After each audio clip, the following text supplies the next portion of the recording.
Hi friends, ശരതിയുടെ പുതിയ review വീഡിയോയിലേക്ക് എല്ലാവർക്കും സ്വാഗതം.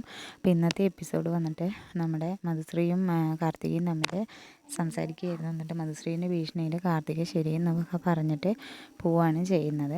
ശരി, ഞാൻ ചെയ്യാം എന്നൊക്കെ പറഞ്ഞിട്ട് പോവുകയാണ്. അതായത് വിഷ്ണുവിനെയും ശാലിനിയും തെറ്റിക്കാൻ വേണ്ടിയിട്ടാണ് നമ്മുടെ മധുശ്രീൻ്റെ ശ്രമം. കാർത്തികിനെയും കൂട്ടുപിടിച്ചിട്ട് ഇപ്പോൾ നമ്മുടെ ശാലിനി അമ്പലത്തിൽ നിന്ന് പ്രസാദമൊക്കെ, അതായത് നമ്മുടെ കാർത്തിക പൂജ ചെയ്ത പ്രസാദമൊക്കെ വാങ്ങിയിട്ട് അവൾ ഒരു സൈഡിൽ കൂടെ നടന്ന് പോവുകയാണ്, എല്ലാം ആലോചിച്ചിട്ട്. എന്നിട്ട് അതൊക്കെ ആലോചിച്ചിട്ട് ശാലിനി പോവുകയാണ് ചെയ്യുന്നത്. സത്യാമ്മ പറഞ്ഞതും കാർത്തികൻ്റെ കാര്യങ്ങളും എന്തൊക്കെയോ ഉണ്ട് മനസ്സിൽ, കാർത്തികൻ്റെ മനസ്സിൽ എന്തൊക്കെയോ എന്നോട് പറയാനുണ്ട്, ഇതൊക്കെ പറഞ്ഞ് ഒരു സൈഡിൽ കൂടെ പോവുമായിരുന്നു.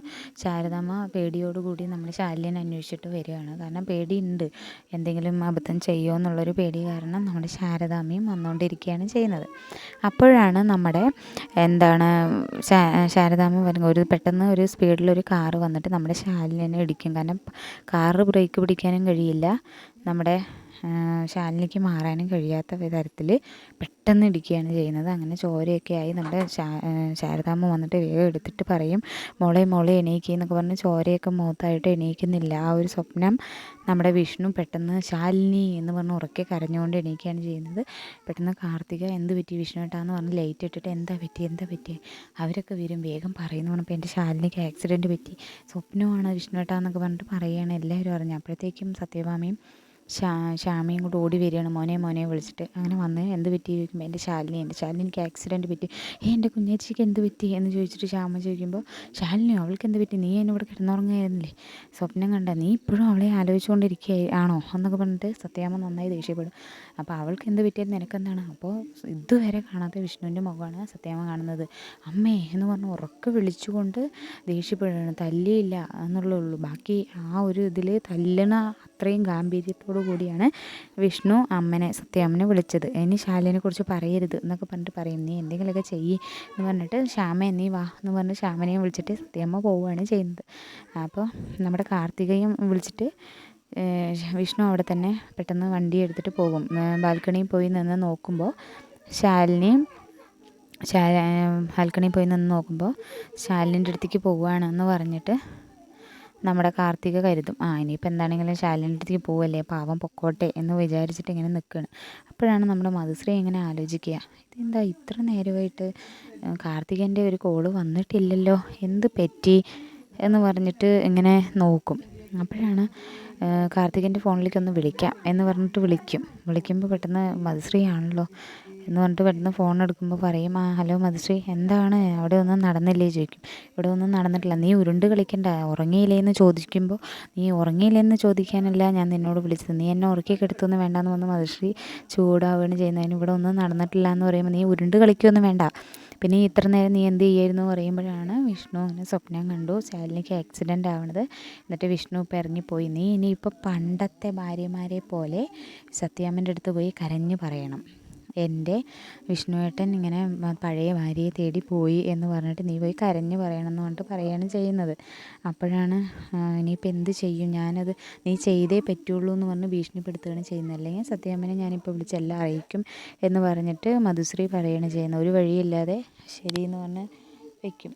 ഇപ്പോൾ വിളിക്കാൻ തോന്നിയത് എത്ര നന്നായി, അല്ലെങ്കിൽ ഇപ്പോൾ ആകെ ഇതാ തന്നെ, ഒരു മിനിറ്റ് പോലും ശാലിനെ കാണാനുള്ള ഇടവരുത്തരുത് എന്ന് പറഞ്ഞിട്ട് വിഷ്ണുവിനെ പറയുകയാണ് ചെയ്യുന്നത്. വിഷ്ണുവിനെ ഒരു മിനിറ്റ് പോലും ശാലിനെ അങ്ങനെ കാണരുത് എന്നുള്ളൊരു രീതിയിലാണ് നമ്മുടെ മധുശ്രീ ഇപ്പോൾ വിളിക്കുക, നന്നായില്ലേ എന്ന് പറഞ്ഞിട്ട് പറയുക. അപ്പോഴാണ് ഇനിയിപ്പോൾ എന്ത് ചെയ്യും എന്ന് പറഞ്ഞിട്ട് കാർത്തിക അങ്ങനെ ആലോചിച്ച് നിൽക്കും, പറയണോ വേണ്ടയോ എന്ന് പറഞ്ഞിട്ട് ആലോചിക്കുകയാണ് ചെയ്യുന്നത്. അതിന് ശേഷം നമ്മൾ വിഷ്ണു വണ്ടി എടുത്തിട്ട് പോയി കുടുംബശ്രീ ഹോട്ടലിലെത്തി. ഞാൻ പോയി നോക്കുമ്പോൾ അവിടെ ഒരു ബുള്ളറ്റ് നിൽക്കുന്നുണ്ട്. വിഷ്ണു മെല്ലെ സൈഡിലേക്ക് പോയി നിൽക്കുമ്പോൾ ദേവനാണ് അവിടെ ഇരിക്കുന്നത്. ദേവ അവിടെ ഇരിക്കുന്നത് കാണുമ്പോൾ തന്നെ ചങ്ക് തകർന്ന് പോയിട്ട് അവിടെ നിൽക്കുകയാണ് ചെയ്യുന്നത്. എന്നിട്ട് അങ്ങനെ ആകെ വിഷമമായിട്ട് അങ്ങനെ സൈഡിലേക്ക് നിൽക്കുമ്പോഴാണ് പെട്ടെന്ന് ശാലിനി ഒരു ലൈമോ ജ്യൂസ് എന്തോ കുടിച്ചിട്ട് അവിടെ വന്നിട്ട് ഇരിക്കുക. ചേട്ടന് വേണോ പറഞ്ഞിട്ട് കൊടുക്കുമ്പോൾ ഇതൊന്നും കാണുമ്പോൾ വിഷ്ണുവിന് സഹിക്കില്ല. അപ്പോഴാണ് ശാരദാമ്മയും വരിക. എന്താ മോനെ കഴിച്ചോ ചോദിക്കുമ്പോൾ, ഇല്ലമ്മേ, എപ്പോഴെങ്കിലും അല്ലേ ഇവളെ കിട്ടുള്ളൂ, അപ്പോൾ ഞാനങ്ങനെ കഴിക്കാമെന്ന് വെച്ചിട്ടാണെന്നൊക്കെ പറയുമ്പോൾ ഇതൊക്കെ കേൾക്കുമ്പോൾ ആകെ ചങ്ക് തകർന്നിട്ടാണ് നമ്മുടെ വിഷ്ണു നിൽക്കുന്നത്. അപ്പോൾ എന്നാൽ പിന്നെ കഴിച്ചിട്ട് പോവാം അമ്മേ, ഞാനിനിയിപ്പോൾ എന്താണെങ്കിൽ നാളെ ദുബായിൽ പോവുമല്ലേ, അപ്പോൾ ഞാൻ തേജസ്വിനെ ചോദിച്ചപ്പോൾ അവൾ പോയി എന്ന് പറഞ്ഞിട്ട് പറയും. ശരി, ഇനിയിപ്പോൾ എന്താണെങ്കിലും ഞാൻ മറ്റന്നാൾ പോവുകയല്ലേ, അപ്പോൾ ഞാൻ ഇവളെയും കൂടെ കണ്ടിട്ട് പോവാം, എന്നാൽ പിന്നെ ഒരുമിച്ച് കഴിക്കുകയും ചെയ്യാമെന്ന് പറയുമ്പോൾ ആകെ കൺഫ്യൂഷനായിട്ട് നിൽക്കുകയാണ് വിഷ്ണു. ഇതെന്താ സംഭവം എന്ന് പറഞ്ഞിട്ട് ആകെ ആൾ ഇതായി നിൽക്കുകയാണ്. അപ്പോഴാണ് ഇനിയിപ്പോൾ എന്താണെങ്കിലും ഇതിലൊരു ആക്കണമല്ലോ എന്ന് വിഷ്ണു കേൾക്കുകയാണ്. അപ്പോഴാണ് പറയുക, ഇങ്ങനെയൊക്കെ നടന്നൂലേ സംഭവങ്ങൾ എന്ന് പറഞ്ഞിട്ട്, ഞാൻ അറിഞ്ഞു, എന്താ ചെയ്യുക, ഞാൻ അപ്പോഴേ പറഞ്ഞതല്ലേ എന്നൊക്കെ പറഞ്ഞിട്ട് പറയുകയാണ് ചെയ്യുന്നത്. അപ്പോഴാണ് ഇതെന്ത് സംഭവം എന്ന് പറഞ്ഞ് വിഷ്ണുവിന് മനസ്സിലാവണില്ല.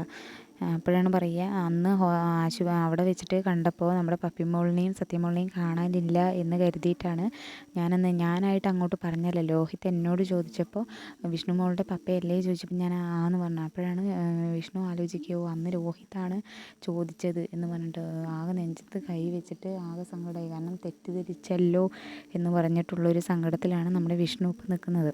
അപ്പോഴാണ് ആകെ ഒരു വിഷമത്തിൽ ആൾ നിൽക്കുകയാണ് ചെയ്യുന്നത്.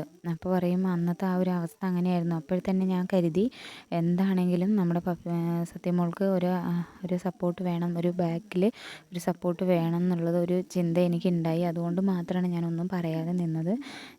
അങ്ങനെ അതിനു വേണ്ടി മാത്രമാണ് ഒരു ബാക്കിൽ ഒരാൾ വേണമെന്ന് പറഞ്ഞിട്ടാണ് ആളുടെ പപ്പയായിട്ട് ഞാനിപ്പോൾ ഇങ്ങനെ നിന്നത്. ഒരു സത്യവും പറയാതെ പറയുമ്പോൾ തന്നെ വിഷ്ണുവിന് പകുതി കാര്യവും മനസ്സിലായി. സംഭവം ശാലിനിയുടെ ഭർത്താവല്ല എന്നുള്ളത്, എല്ലാവരും തെറ്റിദ്ധരിച്ചിരിക്കുകയാണ് എന്നുള്ളത് അപ്പോഴാണ് മനസ്സിലായത്. ആരും ശാലിനെ മനസ്സിലാക്കിയില്ല, സ്വന്തം അമ്മ പോലും മനസ്സിലാക്കിയിട്ടില്ല, സത്യമ്മ പോലും മനസ്സിലാക്കിയിട്ടില്ല എന്ന് പറഞ്ഞാൽ വിഷ്ണുവിന് നെഞ്ച് നേറുകയാണ്. നെഞ്ചത്ത് കൈ വെച്ചിട്ടാണ് വിഷ്ണു ഇങ്ങനെ ആലോചിച്ചുകൊണ്ട് നിൽക്കുന്നത്, ഇനിയിപ്പോൾ എന്ത് ചെയ്യും എന്നുള്ള രീതിയിൽ. അപ്പോഴാണ് പറയുക, ഇനിയിപ്പോൾ പറഞ്ഞിട്ട് കാര്യമില്ലല്ലോ മോനെ എന്നൊക്കെ പറഞ്ഞ് ശാരദാമ്മയും പറയുന്നുണ്ട്. വിഷ്ണു നമ്മുടെ ശാലിനിയും ഒന്നും ഒരു അക്ഷരം മിണ്ടാതെ ഇങ്ങനെ നിൽക്കുകയും ചെയ്യുന്നത്. അന്നത്തെ ആ ഒരു അവസ്ഥയിൽ എനിക്ക് പറയാനും തോന്നിയില്ല എന്നൊക്കെ പറഞ്ഞിട്ട് പറയുകയാണ്. അപ്പോൾ ഇനിയിപ്പോൾ എന്താണെങ്കിലും ഈ എപ്പിസോഡിൽ നമ്മുടെ വിഷ്ണു അറിഞ്ഞിട്ടുണ്ട്. ഇനിയിപ്പോൾ നാളത്തെ എപ്പിസോഡിൽ സത്യാമ്മൻ അവരെന്താണെങ്കിൽ അറിയാൻ ഇപ്പം എന്താണെങ്കിലും അറിയില്ല. ഇനിയിപ്പോൾ ശാലിനി എൻ്റെ കാര്യങ്ങൾക്ക് ഇനി മധുശ്രീയും കാർത്തികയും കൂടെ ഇനിയിപ്പോൾ ഒരു തീരുമാനമാക്കി കാർത്തിക ഇനി ഇവരെ ചതിക്കുമോ എന്നുള്ളത് എന്താണെങ്കിലും നാളത്തെ എപ്പിസോഡാണ് ഞാനിപ്പോൾ റിവ്യൂ ഇട്ടിരിക്കുന്നത്. മറ്റന്നാളത്തെ എപ്പിസോഡിൽ ഇനി എന്താണെന്നുള്ളത് എന്താണെങ്കിൽ ഞാൻ റിവ്യൂ ഇടുന്നതായിരിക്കും. ഇപ്പോൾ വീഡിയോസ് ഫുള്ളും കണ്ടിട്ട് സപ്പോർട്ട് ചെയ്യുക. ഇഷ്ടപ്പെടുകയാണെങ്കിൽ ലൈക്ക് ചെയ്തൊന്ന് ഷെയർ ചെയ്യുക, സബ്സ്ക്രൈബ് ചെയ്യാൻ മറക്കരുത്. അപ്പോൾ ഫുൾ വീഡിയോ ആയിട്ട് ഇനിയിപ്പോൾ എന്താണെങ്കിൽ എല്ലാവരും ഈ സത്യം അറിയുമോ, ഇനിയിപ്പോൾ സത്യമോള് നമ്മുടെ വിഷ്ണുവിൻ്റെ മോളാണ് എന്നുള്ളത് അറിയുമോ എന്നുള്ളത് നമുക്ക് വെയിറ്റ് ചെയ്തിരുന്ന് നോക്കാം. Okay, thank you guys.